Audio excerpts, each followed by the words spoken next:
Hello everyone, I'm Rodney from 3DGameMan.com, and today I'm looking at one of SilverStone's Fortress series cases, the FT05. It comes in this gorgeous box that has pictures, features, and specifications on it. Now let's open it up. Right on the top they have a user's manual as well as a magnetic dust filter. Packaged very well between two pieces of styrofoam. Now usually the case comes in a plastic bag, but in this case it's a super cool, awesome cloth bag. So now that I've unboxed it, let's unbag it. Sexy! Look at that. They have a piece of tape here on the top holding everything into place. There are mirrors on this case. Yes, mirrors. One mirror, which has protective plastic on it. More plastic on that. There's another one on the other side. Okay, I'll take that off as well. Or, well, I've already done that. That's done. Good. Now I'll take the protective plastic off the window. Remember, you can never be too obvious, and certainly you cannot say protective plastic enough. So with that, let's get right to the video review. Now this case comes in a few different models. You have a black, all black, no window version. You have a silver, all silver, no window version, but you also have windowed versions. Now remember, this case does have acoustic dampening material on it, but if you have one with a window, kind of defeats the purpose. Not a big deal in my opinion, because a window, well, will let you see all the glorious hardware inside the case. Now, the case itself, I think is very stylish. Mirrors on a case, that's very different. It has a mirror on the left, a mirror on the front, and another one on this side. Pretty neat. What do you see? A mirror. Is that it? Look closer. Okay, let me turn the power on. Their logo. Now this is pretty neat if you like branding. If you don't, well, good news, because this is powered by a serial ATA connector. So just disconnect it if you don't want any branding. As you can see, the right side panel is plain, and so is the front. I think it's a very elegant design. You do have a little slot right here. It's filled now with rubber, but you can take this out from the inside and put a slim optical drive on the inside. At the top right is the reset button. At the top left is the power button. And look at this. Hidden away, there are two, trust me, can't see it. Can you see it now? Two USB 3 ports, microphone jack, headphone jack, and you can control the fans from a high to a low speed. There's this nifty grill on the top. This can be removed by pulling back. That's it. It comes right off for easy access here. Let me just put it back on again. There you go. See that? Easy. Off, on, off, on. Okay, that's enough of that. Included is this accessory box, and in it they have just this. A few thumb screws, some motherboard standoffs, and a couple, I shouldn't say a couple because there's more than two there, four. There's 4 plastic cable ties. Now this might seem rather strange to some of you. Shouldn't this be at the back of the case? Because on most chassis you will see it on the back of the case. But I think this design, and SilverStone has implemented this in a few cases, makes total sense. Heat rises, you pull in cool air from the bottom of the case, and then you move all that warm air out the top. Imagine, if you will, a video card or video cards in here. Blower style fans, what will they do? They will move and port all the warm air out the top of the case. Okay, so enough about that. Let's continue. You have a place to put a 120 millimeter fan in here. Neither one is included. They do include, though, 7 ventilated expansion slots, extra ventilation, and as well you can install a standard ATX power supply. Now there are a couple of grab points here. These are pretty secure. I don't think even with the case loaded down you should have to worry too much about it. You know, don't have to worry about them breaking.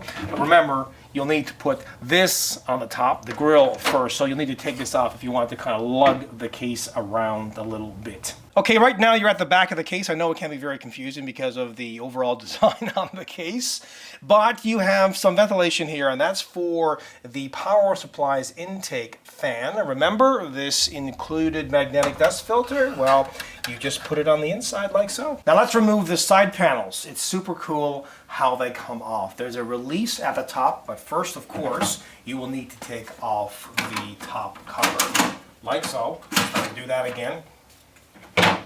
There's a little lever here on this side if you want to remove the right panel. If you want to remove the left panel, same thing. Just release, push up, and pop the side panel off. At the bottom of the case, there's this space, and that's to allow the two included 180 millimeter intake fans to do their job and intake cool air. Now they have acoustic dampening material on the bottom. They also have it on the left side panel. Again, this one has a window, so it kind of defeats the purpose, but imagine, if you will, there's no window here, and there's acoustic dampening material throughout the inside of the left side panel. There's also acoustic dampening material on the right side panel, plus they have some at the front of the case and some at the back of the case. Now, it's super tight on the inside of this case, and certainly not a lot of room to work at all, but when SilverStone was designing this case, they really wanted to engineer something that was super compact, but still fit all the standard gear inside. Like, for example, a standard ATX power supply, as well as a standard ATX motherboard. Super important in my mind, and I like the fact that they did this. I mean, this is certainly smaller than what you consider a, mid-tower case. It's somewhere between a small form factor case and a mid-tower case. It does not take up a lot of space on your desk, and that's very important for a few people who want to have their case on top of the desk. Plus, not only does it fit a standard ATX motherboard, but also an SSI CEB motherboard and a micro ATX motherboard. Remember me mentioning the two gigantic 180 millimeter fans at the bottom? Well, you can take those out if you want to, and alternatively, you can install up to 3 120 millimeter fans or up to 2 140 millimeter fans. And I know what you're thinking, water cooling, right? Sure, why not? You could put rads in the bottom, no problem whatsoever. Getting them to fit with the drive cage and stuff up here might be a bit of a problem, but it shouldn't be, because there is a fair amount of space between the bottom of this and the bottom of the case where the rad would get installed. But you should be able to, although there's nothing really mentioned on their site about, dimensions of radiators being installed, but, according to the fans that you can fit there, you should be able to fit, 280 or possibly a 360, and anywhere in between a 120 to a 140 as well. So lots of potential with this case as well. You've got cable management holes here. There's a little bit of space here behind the motherboard tray, pretty limited though, but still you can fit some cables here. And remember, of course, space is going to be even more limited on this side because of the acoustic damping material. But if you have a power supply that have flat flexible leads, that shouldn't be a big deal at all. Here's the drive cage, which you can fit up to 2 3.5-inch drives inside. Now, if you want to remove it, no problem. Well, you might have a bit of a problem because there are a number of screws. There's a couple on the front, there's one right here, and a couple more at the back. But that's not a big deal, is it? And remember me mentioning that you can fit a slim optical disk drive inside this case? Well, here is where it gets installed. Now, you can fit a video card or video cards that are up to 12.3 inches long with a width restriction of 6.57. As for CPU cooler height, well, you can fit a CPU cooler that is up to 162 millimeters high. Now, I forgot to mention this at the beginning of the video review, but I guess better late than never. As for the weight on this case, not too heavy, around 10 kilograms. To be exact, 9.5. And the dimension on this case, the width is 221 millimeters, the height is 483 millimeters, and the depth is 427, and it's 46 liters. So let's have a peek behind the motherboard tray. Again, it's going to be pretty tight back here to fit cables. There are, as I mentioned before, some cable management holes. This is the plastic holder for the slim optical disc drive. Now here is actually where you would install up to two 2.5-inch drives, one at the top and another one in this position. When I installed the power supply to do the fan test, I just remembered the power supply length. I forgot to mention it. Well, it varies. You can have, with the drive cage installed, a power supply that is up to around 170 millimeters in length. That will give you enough space here for the leads, exiting the power supply. But if you do not have the 3.5-inch hard drive cage in there, well, you can have a power supply that is, well, extremely long, 290 millimeters. And, well, I don't know of any power supply that's that long. And the bottom is pretty much like the rest of the exterior, plain, but it does have 4 rubber feet. No need for these feet to be off the surface at all, because remember, you have this huge gap here at the bottom that allow those intake fans to do their job and intake cool air. Now there is a removable dust filter here though. Look at that. It's magnetic. Now you might be familiar with the Raven RV05 case, and if you're not, you can check out my video review on it, but this is essentially the same case with a different exterior, and it's tweaked a little differently. Now this one does have aluminum panels. I don't know if I mentioned that. I probably didn't. I think I forgot.